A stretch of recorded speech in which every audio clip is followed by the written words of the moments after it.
My name is Sophie Carter. I'm 31 years old and I live in Portland, Oregon. I run a small but steadily growing interior design studio that specializes in transforming tight spaces, apartments, townhouses, corner cafes into warm emotional sanctuaries. I'm not rich, but I earn enough to support myself, care for my husband, and raise my daughter Lila, who's 8 years old, and the single brightest light in my life. We didn't come from wealth, but my parents, Richard and Margaret Carter, wore pretense like second skin. In our family, truth was secondary to presentation. My father owned one of the oldest furniture showrooms in Lake Oswego, and my mother floated around town with designer handbags and calculated words, always trying to impress someone else's circle. To them, success wasn't about peace or purpose. It was about applause. And from the outside looking in, the Carters looked like the kind of couple people envied, elegant, accomplished, respected. But inside the walls of that pristine suburban mansion, love was not something freely given. It was rationed. And I learned early on that in my family, recognition was never tied to effort, only optics. I have a younger brother, Logan, 2 years my junior. From the time we were kids, the imbalance was clear. When I aced my 8th grade algebra test with a perfect score, my mother looked up briefly from her phone and said, "Good, that's what you're supposed to do." But when Logan brought home a B+ in history, the whole household turned into a celebration, balloons, cake, laughter. They acted like he'd secured early admission to Stanford. I stood by the kitchen sink that night, invisible, listening to them toast him for something I would have been scolded over. I never blamed Logan. He didn't need to work for love. It just found him. I, on the other hand, worked every part-time job I could manage. I bought my own books, earned my college admission without guidance or congratulations. When I told my parents I'd been accepted into a competitive architecture program in Chicago, my mother barely blinked. "That must not have been easy," she said. "Try your best." But when Logan got into a local community college, they threw him a farewell party with a jazz trio and posted a caption that read, "So proud of our beloved son." It didn't take long for me to stop expecting anything, and eventually, even the pain began to dull. I threw myself into my work. I built my design firm from a folding desk inside a shared co-working space into a modest functional office that smelled of fresh pine and graphite. It wasn't grand, but it was mine. I met Dan on a gray afternoon in March while reviewing a floor plan in a model apartment. He was the electrical engineer, contracted to install a smart lighting system. We stood side by side talking about warmth, color, temperature, and the way light can change how a person feels in their own home. A year later, we were married. And then came Lila. Curious eyes, an infectious laugh, and a softness in her smile that reminded me of everything I didn't have growing up. The early years were hard, financially tight, emotionally rich. We didn't have much, but we had enough. Dan worked full-time at a construction company, and I kept my firm running between feedings, client visits, and nap schedules. We chose a simple apartment near a small park on the east side of the city. On summer afternoons, we'd open the windows and hear the sounds of kids playing, their laughter echoing into our living room, while Lila sat on the floor flipping through her favorite picture books. There was only one thing I kept putting off: getting full health insurance. The cost was steep, our income still unstable, and we were healthy, so I kept telling myself, just wait, just a little longer. I didn't know then that this small delay would become the moment that tore everything apart. I had no idea that a single hesitation, the decision to delay our health insurance, would crack open the fault line that split my life in two. I thought I had grown numb to my family's rejection. I thought there was nothing left they could take from me. I was wrong, because sometimes indifference doesn't feel like silence. It feels like a blade, cold, sharp, surgical. And this time it didn't cut into me. It cut into my child. I still remember the day Logan got hired at some newly launched real estate firm downtown. Margaret, my mother, sent out an email blast to the entire extended family. The subject line was glowing, exciting news for the Carters. They booked a dinner at an upscale Italian restaurant in downtown Lake Oswego. the kind of place where a glass of wine cost more than Lila's school lunch for a week. I was drowning in client work, pushing deadlines, skipping meals. But I showed up because the Carters don't like to be embarrassed. I brought Logan a gift, something thoughtful, a black fountain pen engraved with his initials. Classic, elegant, symbolic. He looked at it for half a second before setting it aside, already distracted by his new smartwatch. A gift from Mom and Dad, he beamed to motivate me. I said nothing, just smiled. No one had given me anything. Not even a bouquet of supermarket flowers when I opened my first design office. My parents had only said, "Hope you're ready when it all falls apart." There were no messages of encouragement, no check-ins, just silence wrapped in formality. Eventually, I stopped wondering why Logan was their golden ticket. A well-spoken showpiece who knew how to charm a crowd and look good in a tailored suit. Me. I was the background noise. Too blunt, too quiet, too real. At one point, Margaret even said it out loud after I turned down a charity gala she was throwing. To impress the city's elite, "You can't keep avoiding society like this." "Sophie, you're the crack in this family's perfect picture." That was Margaret. The same woman who once told me I wasn't elegant enough to touch her pearl necklace. The same woman who gave Logan her Rolex the day he turned 25 while telling me, "You've always been practical. That's your gift." Every Thanksgiving we gathered in their sterile, magazine-worthy mansion, the table always perfectly set. The guest list always curated. Lawyers, surgeons, developers. And Logan, of course, always seated like a prince at the head of conversation. When I spoke about my firm about lighting theory or spatial flow in interior design, the room fell quiet with disinterest. But when Logan mentioned screwing up a lease deal, the whole table leaned in to console him, like his failure was somehow noble. One year, Margaret smiled at Lila, then looked at me and said, "She's lovely, but she seems emotionally distant. Probably from not spending enough time with her grandparents." I held Lila's tiny hand so tightly that night I thought I might bruise it. She heard every word. Later, curled in bed, she looked up and asked, "Mommy, did I do something wrong? Is that why Grandma doesn't like me?" I forced a smile and told her no. But inside, I shattered, not because Margaret said it, but because I had willingly walked my child into that house of mirrors. Dan, my husband, kept encouraging me to mend things. "They mean well," he'd say. "They just have high standards." But Dan didn't grow up under Margaret's microscope. He never knew what it felt like to ace a test and get nothing but a nod. He never had to measure his worth against a brother who failed upward. I thought I had gotten over it. I thought I was done needing anything from them. But then Lila collapsed. It started in late October when the wind began to slip through the seams of our windows. She coughed. Just a little at first. Still playful. Still begging for Dan's mac and cheese every night. But then, the coughs deepened. They came at night, echoing through the walls. She'd wake up gasping, clutching her chest. We took her to a clinic near the apartment. The doctor said it was bronchitis. Mild gave us medicine, told us to monitor it. But I knew. The way he looked at Lila, there was something in his eyes he didn't say out loud. 2 weeks later, her energy vanished. She was drawing on the floor one afternoon when she suddenly stopped pressing her hand to her chest. "Mommy," she whispered, "my heart is beating too fast." I held her close and called Dan. He didn't ask questions. He just drove.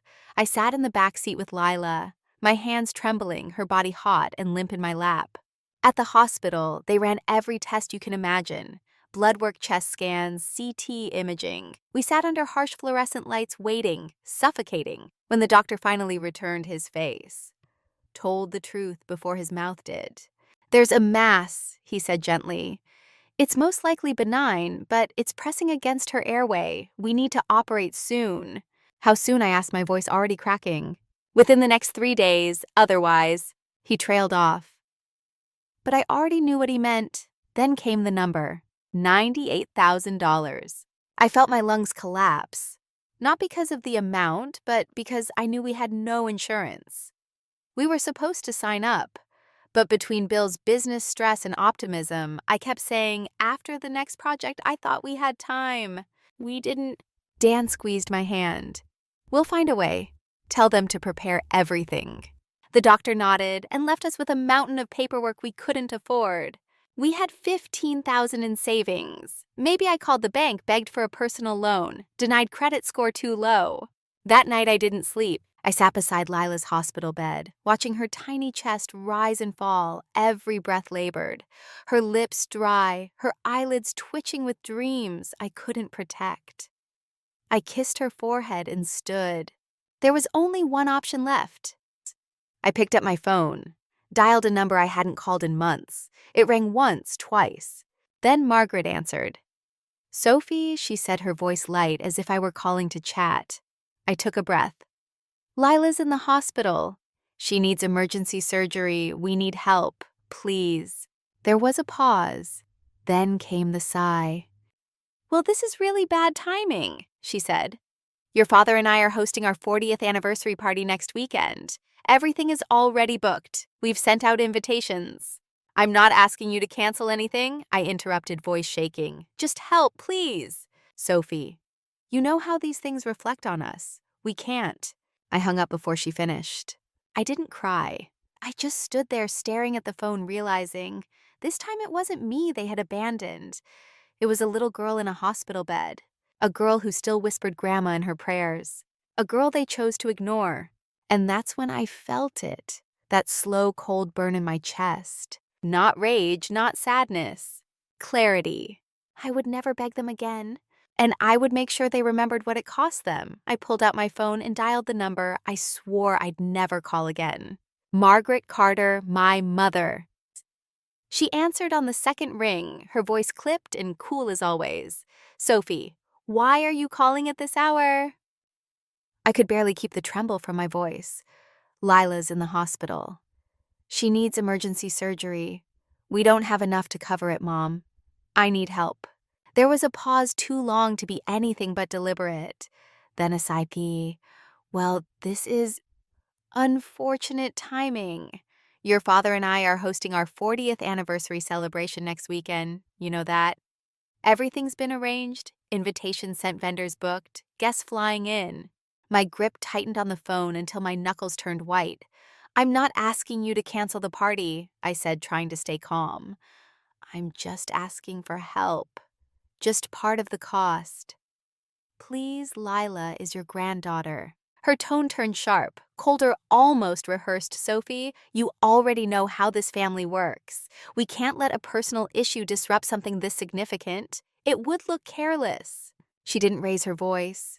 She didn't need to. Her words were a scalpel, quiet, calculated, and merciless. I didn't respond. Couldn't I just ended the call? It wasn't rejection that crushed me. It was the clarity.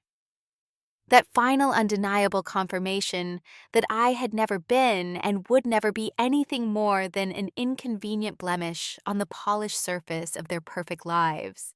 I returned to Lila's side, curled my arms around her small body, and whispered one quiet truth into her hair. If they could turn their backs on their own granddaughter, then from this moment on I had nothing left to lose. The next morning, after a sleepless night by Lila's hospital bed, I did something I swore I'd never do again. I went back to Lake Oswego, back to the Carter mansion. I slicked back my hair, pulled on the darkest coat I owned, and slid into Dan's old Corolla. The folder of Lila's medical records sat beside me, trembling slightly every time the car shook. When I arrived, the circular driveway was packed with luxury vehicles. Music floated from the backyard, mixing with the clinking of glasses and the gentle hum of polite laughter. White flowers lined the walkway, crystal lights twinkled from the hedges. It didn't take long to realize what this was. The rehearsal party for Logan's engagement to Brianna Taylor, the daughter of some local real estate magnate with enough money to make Margaret's lips curl in approval. I stepped into the marble foyer and was immediately swallowed by a sea of chiffon gowns, sleek tuxedos, and surgically perfected smiles. No one greeted me. No one asked who I was. Their eyes skimmed past me like I was an out-of-place caterer who'd forgotten her tray. But I didn't come to be seen. I came to be heard. I spotted my mother across the room, laughing with a group of her cocktail-clutching socialites. I walked straight toward her. Past murmured judgment and sidelong glances. "Mom," I said firmly, standing a foot away from her sequined shoulders. "I need 5 minutes. Please, it's important." She turned slowly, irritation flashing in her perfectly made-up eyes. "Sophie, I'm entertaining. This really isn't the time." "It's about Lila," I said louder now. My voice quivered, but I stood tall. "She needs surgery, I'm begging you. We've sold everything we can. We're still short." Her smile faltered for a fraction of a second. Then she regained her poise, lowering her voice like she was trying to train a disobedient child in public. "Sophie," she whispered through clenched teeth, "do you have any idea what today is? This is Logan's pre-wedding celebration. We've planned this for months. Couldn't you have?" I didn't let her finish. I reached into my bag and pulled out the medical folder. "Read this," I said, flipping it open to the diagnosis page. "It's not an exaggeration," the doctor said. "If we don't operate soon, she could die. I'm not asking for luxuries. I'm asking you to help save her life." The music slowed, conversations dulled. People were beginning to listen. Margaret looked around, suddenly aware of the eyes now turning toward us. "You're embarrassing me," she hissed. "This is not the time or place. The money is gone, Sophie. The venue, the dress, the band, all of it's already paid for. What do you want me to do? Pull it from thin air?" I looked at her, really looked, and for the first time in my life saw nothing but glass and echoes where a mother should have been. I turned toward the other side of the room. Richard. My father stood beside Logan and a group of other suited men. I walked over, folder still in hand. He frowned. "Sophie, what is this? Did you come here to cause a scene?" "No," I said, clear and cold. "I came here to ask for your help. Lila needs surgery. It's urgent. We just need part of the cost.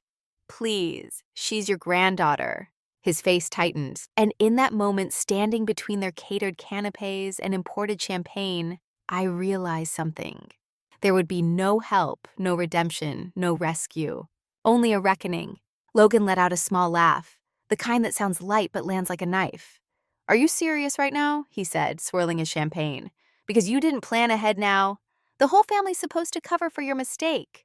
I'm about to get married, Sophie. You want me to cancel everything for your kid?" I turned and looked him straight in the eye. For the first time in years, I didn't see the polished image, the charming smirk, or the carefully curated confidence. I saw emptiness. A hollow man in an expensive suit, clutching a glass of sparkling wine like it could protect him from reality. "I'm not asking you, Logan," I said quietly. "I'm hoping some part of you still remembers what it means to have a conscience."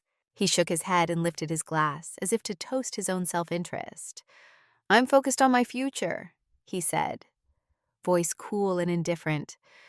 "Everyone's got their problems. Lila's yours, not mine." I turned back to my parents, Richard and Margaret, their expressions frozen like porcelain masks. "I'm not here for me," I said, my voice trembling but clear. "I'm asking you to help save Lila. She's your granddaughter, your blood. And if family doesn't stand together when it matters most, then what even is this family?" Richard let out a breath, long and slow. Like I was a problem, he had to politely dismiss Sophie. He said, already turning away, "Don't make a scene." That was it. No outrage, no heartbreak, no humanity. Just dismissal.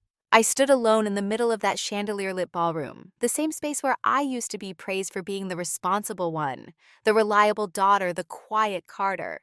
But now the only things in their eyes were discomfort, pity, and worst of all, indifference. I tucked Lila's medical records back into my bag with shaking hands, turned around, and walked out. Every step on the polished marble floor felt like a final nail being hammered into the coffin of everything I used to hope for. When I reached the car and finally closed the door behind me, the tears came, but they weren't from sadness. They were from clarity. They had chosen champagne over a child's life, appearances, over blood, and I chose to stop pretending they were ever my family. I returned to the hospital that night. With a heart full of fire and hands completely empty, Leela lay in her bed, her tiny chest rising and falling in slow, uneven breaths. Her lips were pale, her eyelids fluttering in restless sleep. I sat beside her and held her hand like it was the only anchor I had left. Dan held me as I told him everything, every word, every cruel glance, every glass of champagne lifted, while I begged for our daughter's life. He didn't speak for a while. Then he whispered, "We'll save her, Sophie. We don't need them." The next morning we acted. Dan listed his pickup truck, the same one we'd driven through 5 states on our honeymoon. I sold my design software, my work computer, our living room sofa. We even took photos of our wedding rings, ready to pawn them if needed. A man came to look at the furniture and asked, "Moving somewhere new?" I smiled through the exhaustion, something like that. In 3 days, we managed to raise just under $29,000. It wasn't nothing, but it was nowhere near enough. I called everyone I could think of. Some didn't answer. Some made excuses, but then came the ones I'd never forget. Jenna, my old college roommate now, a music teacher, sent $500. It's my entire paycheck for the month, she wrote, but Lila has to be okay. I read the message aloud and cried for 10 straight minutes. Then Ethan, a young designer who had only worked for me for 4 months, walked into my office during his lunch break and quietly placed an envelope on my desk. "I was going to buy a new laptop," he said, "but I think this matters more." Inside was $320 everything he had, and it wasn't just them. Small donations trickled in from neighbors' former clients, people who barely knew us, people who owed us nothing but gave anyway. And through it all, Margaret and Richard Carter remained silent. We were still almost $40,000 short. I started looking into predatory loans. I knew the danger, but desperation doesn't care about APRs or fine print. I stopped sleeping. My hands trembled constantly. My heart raced like it was trying to outrun the clock. And then, one evening as I sat by Lila's bedside brushing her hair back, while the machines beeped steadily around us, Dan's parents walked in. Patricia and Frank Reynolds. They lived in a modest 2-bedroom home in Vancouver, Washington, a place they'd spent nearly 30 years building and loving. They weren't rich. They didn't care about status, but they showed up anyway. Pat smiled and placed a thermos of soup on the windowsill. Frank walked me into the hallway. His hand on my shoulder felt warm and grounding. "Sophie," he said, steady as ever. "Tomorrow morning you and Dan need to come to the house. I have something to discuss." I opened my mouth to protest, told him I didn't expect anything, couldn't ask for anything more. But he just nodded toward Lila's room and said with eyes full of something my own father never had, "She's our granddaughter too. And she doesn't have time to wait." I looked at Frank confused. "What is it?" I asked. He didn't answer. He just patted my shoulder, the roughness of his palm grounding me, and glanced toward Lila's hospital bed, where she lay with a scarf wrapped around her head, an IV needle in her tiny hand, breathing so softly it barely stirred the air. "Our granddaughter can't wait any longer," he said quietly. The next morning, Dan and I drove across the bridge to their house in Vancouver. As soon as we stepped inside, I could feel it. Something was missing. The living room, once warm and cluttered with memories, felt hollow. The couch was gone. So were the framed paintings that had once lined the walls. Family trips, Christmases, moments that made a house a home. Before I could ask, Patricia appeared from the kitchen, carrying 2 steaming mugs of tea.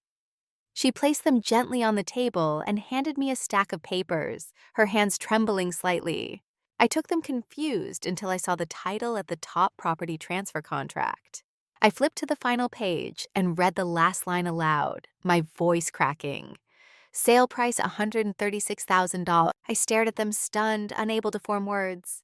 Patricia reached out and took my hand, her eyes shining but steady. "You and Dan need that money to save Lila," she said softly. "This house, it's just a thing, a place we can rent another one, but your daughter only has one life." My chest tightened until I could barely breathe. "But this was your home. For 30 years, you raised Dan here." Patricia smiled, smoothing my hair back like she had when I was newly pregnant and terrified. If it were you lying in that bed, if it were Dan, wouldn't we sell the whole world to save you? I didn't break down in loud sobs. No, my tears came quietly falling onto the hand that had baked birthday cake sewn. Lila's first winter sweater and wiped my tears without judgment. They weren't my parents by blood, but they chose to be my family. When the ones who shared my DNA chose to be strangers. 3 days later, we had the full amount, every cent. The hospital scheduled Lila's surgery immediately. The operation lasted 6 hours, 6 endless hours. Where I sat clutching Lila's beaded necklace, the one she had made for me on my birthday, best mom ever, spelled out in wobbly pink letters. I counted every minute by the sound of my own heart pounding in my ears. When the surgeon finally walked into the waiting room, I stood so fast, the chair nearly toppled behind me. He smiled a small, tired smile that cracked the dam inside me. The surgery was a success, he said. She's strong. She's going to recover. My knees buckled. I collapsed into the chair, covered my face with my hands, and sobbed. Not from despair this time, but from the overwhelming relief of having been given a second chance. Lila had made it. 3 days later, in a hospital room, bathed in soft morning light, I watched her sleep. Her breathing was steady. Her tiny hand, free of IVs, curled unconsciously around mine. She was safe. She was whole. And as I sat there overwhelmed with gratitude, another feeling stirred beneath it, a colder, sharper one. The memory of the Carter mansion, the champagne glasses clinking, the averted gazes, the way my mother had hissed, "You're embarrassing us." That night, I made myself a silent promise, a vow. One day, they would understand what it truly meant to lose something precious. After Lila's surgery and discharge, I thought I would collapse from the weight of everything we had endured, the sleepless nights, the crushing bills, the betrayal. But I didn't collapse. I ignited. The fire that had smoldered inside me for years finally erupted. I no longer worked just to survive. I no longer designed spaces to pay bills. I worked to honor the kindness of the people who had saved my daughter. I worked to prove that those who abandoned me were nothing more than shadows in my rearview mirror. I woke up every day at 4:30 a.m. I restructured my entire company, management, marketing, client relations. I taught myself financial strategy, negotiation, and digital branding. By day, I took clients across the state showing properties sketching plans. By night, I drafted proposals under the dim kitchen light, fueled by coffee and something fiercer than ambition resolve. I enrolled in a weekend real estate negotiation course. My firm, once tucked into a strip mall next to a nail salon, started landing bigger contracts, boutique cafes, photography studios, a spa chain in the northern suburbs. Then came the big break, a boutique hotel project in Jackson Hole, Wyoming. And then the unthinkable, $1 million contract to design interiors for a luxury apartment complex in Portland's new commercial district, 10 times larger than anything I had ever dreamed of handling. Modern Spaces magazine ran a feature on me. The headline read, "Sophie Carter, from small-town designer to shaping the spaces of thousands." During the interview, the journalist asked me what had fueled my rise. I looked straight into the camera and smiled a smile that no longer needed anyone's permission. "I once begged my family to help save my daughter," I said calmly. They refused. I paused steady. I don't blame them anymore. In that moment, under the harsh studio lights with the world watching, I understood something I had missed for far too long. I couldn't rely on anyone to save Lila, not my parents, not my brother. Not the people who cared more about image than blood. If my daughter was ever going to stand tall in this world, it was because I showed her how, and to do that, I had to become stronger than anyone who had ever tried to break me. The interview on Beyond the Silence aired 2 days after recording, and it exploded. The clip of me sitting calmly across from the sharp-witted host, recounting my story without rage, without slander, just the raw truth, went viral within hours. Some admired me. Some cried openly, saying they saw their own mothers, fathers, or siblings in my story. Women messaged me from small towns and big cities alike, thanking me for giving a voice to the silence they had carried for years. But then something happened that I hadn't expected.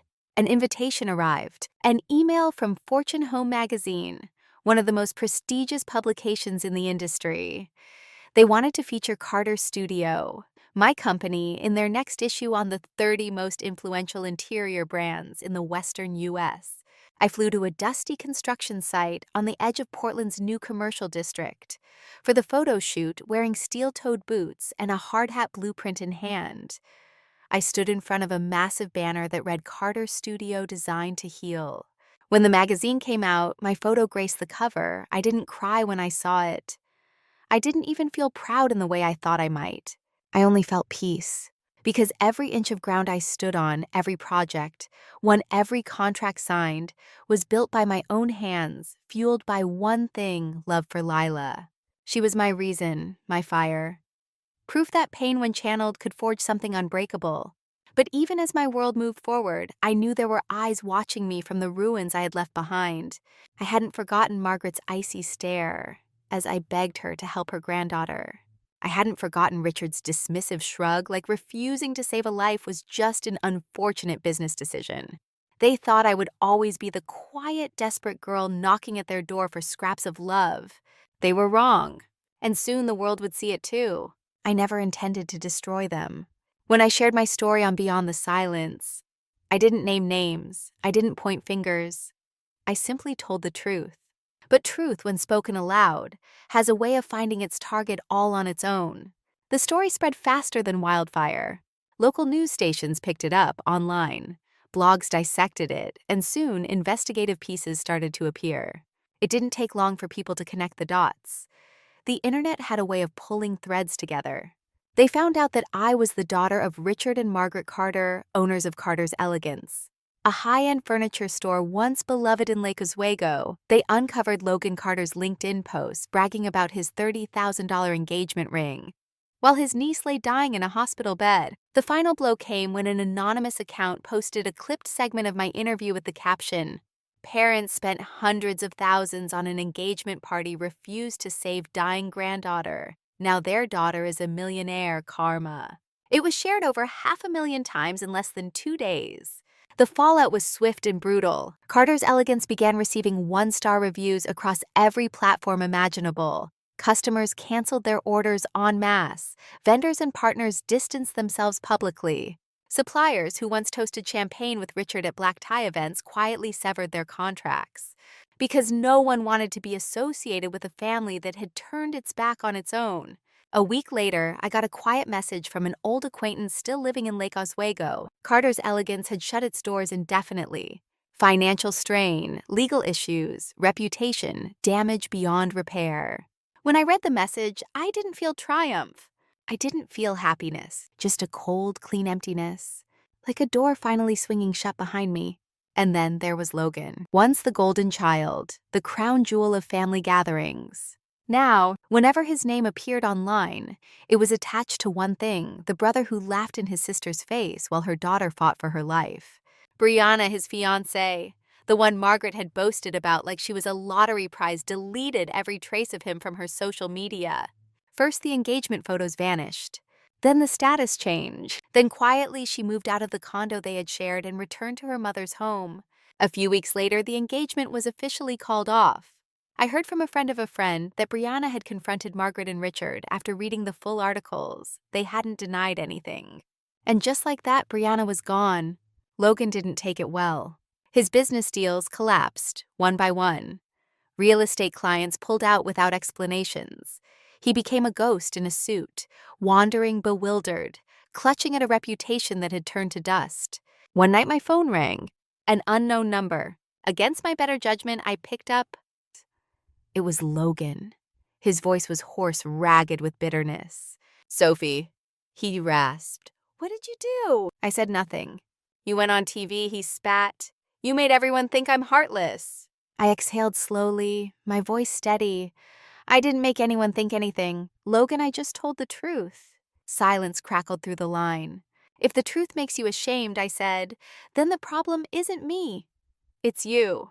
He hung up without another word. I thought that would be the end of it. But it wasn't.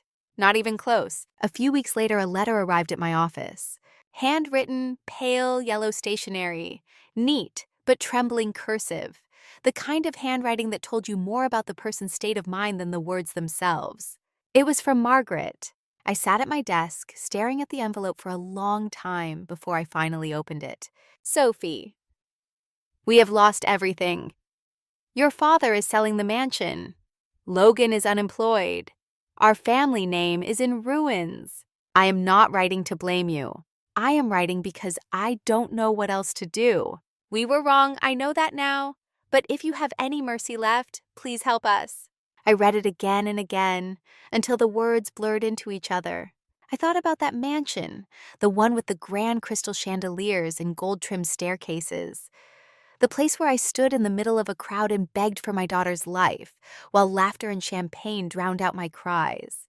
I thought about Lila's fragile body lying in that hospital bed, her tiny fingers wrapped around mine. I thought about Patricia and Frank Reynolds, two people with no blood ties to me, quietly selling their home to save a little girl they simply loved. And I realized something deep and irreversible. Some losses cannot be repaired with money. Some debts couldn't be repaid with apologies written in shaking hands. I folded the letter carefully and slid it into the bottom drawer of my desk. I didn't feel joy at their downfall, but I didn't feel grief either. I simply felt free because now I understood. Family isn't who shares your blood. Family is who stands beside you when the rest of the world turns away. And though a small part of me knew this wouldn't be the last time they reached out, next time it would be on my terms, not theirs. After everything, I had finally learned the most important lesson of my life. Not everyone you are born to is meant to walk with you until the end. In the months that followed as my company flourished, that truth anchored me deeper than any contract, any award, any headline. No one succeeds alone.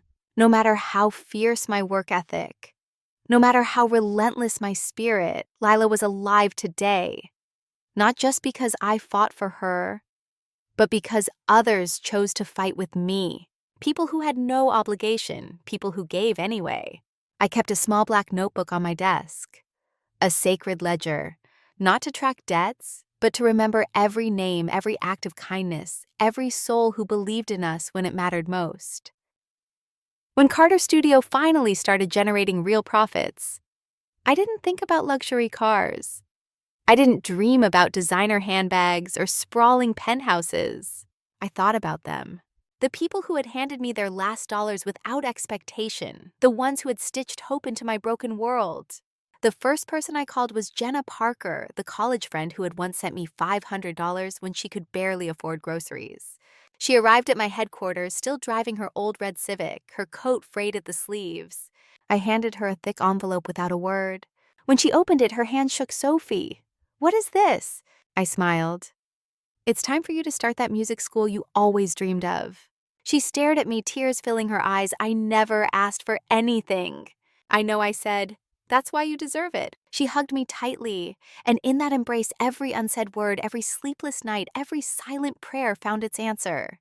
I didn't stop there. Ethan Brooks, the young designer who had given up his laptop savings for Lila's surgery, had grown into one of my best team leaders. I called him into my office one afternoon and handed him a heavy folder, a full scholarship, to the prestigious Chicago Design Institute, his dream school. His eyes widened, then filled with tears he didn't bother to wipe away. I didn't need to say much, because I knew he would take the gratitude burning in his chest and turn it into something extraordinary, just like I had. As for Patricia and Frank, the debt I owed them could never truly be repaid. But I remembered vividly, too vividly, the day they packed their lives into cardboard boxes, moving from their beloved home into a tiny rental so Lila could have another shot at life. They never once complained. They never once made me feel like a burden. They only smiled and said, as long as Lila's healthy, anywhere is home. But I had never forgotten the sight of Frank folding their worn-out dishes in old newspaper hands, trembling not from sadness, but from sacrifice. And I had made them a promise, one I intended to keep. That day I gathered everyone I loved most into our modest rented house. Lila had spent all morning preparing a surprise, her little hands gripping colored markers as she crafted a giant card with wobbly, uneven letters. I love you, Grandma and Grandpa, because you saved me. When Patricia and Frank arrived, the smile that bloomed on Lila's face was brighter than any chandelier that had ever hung in my parents' cold mansion. After a simple laughter-filled dinner, I stood up holding a small velvet box. "Patricia," I said, my voice catching slightly, "this is for you." She opened the box with trembling hands and gasped. Inside lay a familiar worn house key and a crisp copy of a property deed. She stared at it for a long moment, before her eyes lifted to meet mine glassy with tears. "Sophie, what did you do?" she whispered, her voice cracking. I simply smiled, placing a steady hand on her shoulder. "I just wanted you to come home." Frank stayed silent for a long time, then reached across the table and gripped my hand tightly, saying everything he couldn't find the words for. A few months later, I made a decision that had once seemed impossible: to build a new home. Not a mansion, not a showpiece, but a place stitched together with real love, big enough for all of us. Lila, Dan, Patricia, Frank, and the second child quietly growing inside me. I wanted my children to grow up somewhere. Laughter echoed off the walls instead of judgment, where pancakes were served with messy hair and open arms, where no one had to beg for love. When we told Lila that Grandma and Grandpa would be living with us, she jumped up, squealing. "So that means I get pancakes every morning, right, Mommy?" I nodded and scooped her into my arms, pressing my forehead to hers, feeling her joy seep into my bones. Our new home sat at the edge of Portland, overlooking soft rolling hills that blanketed in snow during the winter. Every morning I woke to the simple symphony of life. Lila and Frank chatting in the kitchen, Patricia humming softly as she tended to the small garden out back, Dan flipping through new blueprints at the kitchen table. It wasn't luxurious, it wasn't grand, but it was home. And for the first time in my life, I realized I didn't live for revenge. I lived to remember. I lived to repay kindness in the purest way I knew how. Because gratitude, when given in the right place at the right time, is the most powerful tool to heal wounds the world once told you would never close. I had lost one family, but I had found another. And that, I realized, was the greatest victory life could ever offer me. Life moved forward in a peace I had once believed would never be mine. Lila grew stronger every day, thriving in school. Dan opened a second branch of our company. Patricia and Frank filled the house with warmth and stubborn love. For the first time, I dared to believe that all the old wounds had finally closed. Until one late afternoon, the start of winter. The sun barely cutting through the heavy gray skies outside my office window. My phone buzzed. An unfamiliar number flashed across the screen. Something inside me already knew. I hesitated for a moment, then answered. Sophie, a trembling voice came through the line. It was Margaret. I hadn't heard her voice in nearly 3 years, not since I walked away from the Carter mansion for good. "I'm calling because," she began, and every word weighed heavily. "We're in trouble. The bank is about to seize the house. Your father, he took out a mortgage to keep the store afloat. We can't pay it back." I didn't answer immediately. I didn't feel anger. I didn't feel pity. Only a distant, detached inevitability. "I didn't want to bother you." Margaret continued, her voice breaking. "But if you could help, just $200,000. After that, we'll manage." I let out a quiet laugh, not cruel, not mocking, just a tired, knowing sound. Like I had been expecting this call for years. "Mom," I said, my voice smooth and icy, "do you remember the last time I asked you for help?" Silence. Then a long, broken sigh. I remember," she whispered. "I was wrong, Sophie. I wasn't thinking straight. I didn't realize how serious it was." "Not serious." My voice sharpened, cutting across the distance between us. A child lying in a hospital bed fighting for her life wasn't serious. She sobbed softly. "I know nothing can make up for it, but we're still family." Family. I repeated the word, tasting bitter. Family sells their home to save their grandchild. Family doesn't raise a glass while their own blood begs for mercy. More silence. Then in a broken whisper, "So you won't help?" I sighed, "I will." A beat of hope sparked on the other end of the line. But I said calmly, "You and Dad must come to my company. You will receive the money in person." She agreed so fast I could hear the desperation in every syllable. 2 days later, they arrived. The conference room on the 3rd floor of Carter's studio was bathed in clean winter sunlight. On the table sat a sleek black suitcase. Inside it, exactly $200,000 stacked in neat, unforgiving bundles.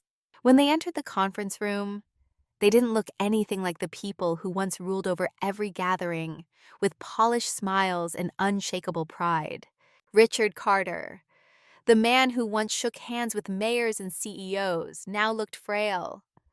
His once powerful frame hunched, his hair streaked with gray, the deep hollows beneath his eyes betraying sleepless nights and mounting failures. Margaret followed behind him, clutching her worn coat tight around her thin shoulders. Gone was the woman who had once scoffed at my plain black dress, who had taught me that appearances mattered more than the truth beneath them. Now she looked like a ghost of herself, smaller, unsure. They sat across from me, the polished table between us, feeling like a chasm that no apology could cross. Neither of them spoke. I opened the black suitcase and turned it toward them. Bundles of money stared back. Cold, clinical, unmerciful. "This is the money you need," I said, my voice even. "Not because I still have feelings for you. Not because I owe you anything. But because I don't want anyone sleeping on the streets, even those who abandoned me when I needed them most." Margaret reached out her hand, trembling. I stopped her with a single motion.